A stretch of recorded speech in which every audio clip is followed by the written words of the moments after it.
Social मीडियावर माझ्या त्या AI व्हिडिओंना 43 मिलियन्स व्ह्यूज. प्रतिमा मलिन झाली. रुपाली चाकणकरांनी कोर्टात काय काय सांगितलं? सोशल मीडियावर व्हायरल होत असलेल्या काही व्हिडिओंमुळे माझी प्रतिमा मलिन होते आहे. हे व्हिडिओ प्रत्येक राज्यात व्हायरल झाले आहेत, त्यामुळे आमच्या प्रतिष्ठेचं नुकसान होत आहे. या प्रकरणी न्यायालयाने हस्तक्षेप करावा अशी मागणी अजित पवारांच्या राष्ट्रवादी काँग्रेसच्या नेत्या रुपाली चाकणकर यांनी केली आहे.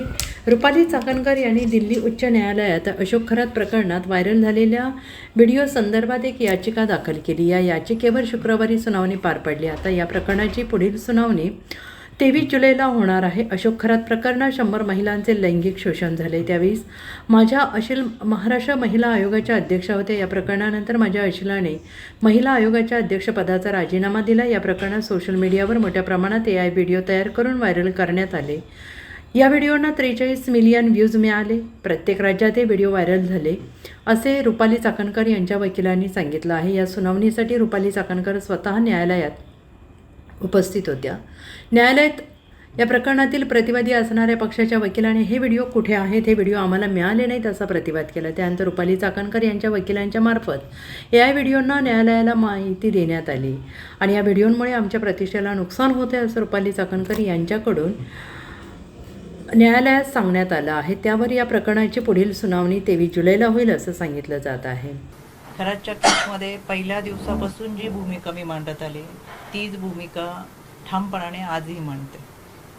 त्याच्यामुळे प्रत्येक क्षेत्रातले मान्यवर ज्या आध्यात्मिक भावनेने खरातकडे जात होते त्याच भावनेने माझं कुटुंब जात होतं. पण या पलीकडे जाऊन केवळ आणि केवळ राजकीय षडयंत्र रचत माझी आणि माझ्या कुटुंबियांची जी बदनामी केली, ही बदनामी करत असताना कोणतेही पुरावे सादर करण्यात आलेले नाही. त्याच्यामुळं हा न्यायालयीन लढा मी लढते आणि कायद्याच्या चौकटीतून मला न्याय मिळेल हा विश्वास आहे. पण ताई, याच्यामध्ये पक्ष कुठे आहे? पक्ष म्हणजे तुम्ही पक्षाचं काम करत होत्या, पण पक्ष या सगळ्या लढाईमध्ये तुमच्या सोबत आहे का? पक्षाचा एकही नेता आज तुमच्या सोबत पाहायला मिळाला नाही, भूमिका मांडतानाही पाहायला मिळत नाही. मी 20 तारखेला पक्षाच्या पदाचा आणि 27 तारखेला आयोगाच्या असे दोन्ही राजीनामे दिलेले. त्याच्यामुळे ही जी लढाई आहे ती माझ्या आणि माझ्या कुटुंबियांवरती केलेल्या आरोपांची. म्हणून महाराष्ट्रातली फार मोठी जनता माझ्या समवेत आहे, हे आपण पाहत आहे. अनेक लोकांनी येऊन प्रत्यक्ष भेटून अनेकांनी यामध्ये मनोबल देण्यासाठी खूप प्रयत्न केलेला आहे. आणि पक्ष जेव्हा भूमिका मांडणार आहे, नाही मांडणार आहे, पण वैयक्तिकरित्या हे सगळे लोक माझ्या कुटुंबासमवेत आहेत. Bureau report SBN Marathi, Mumbai.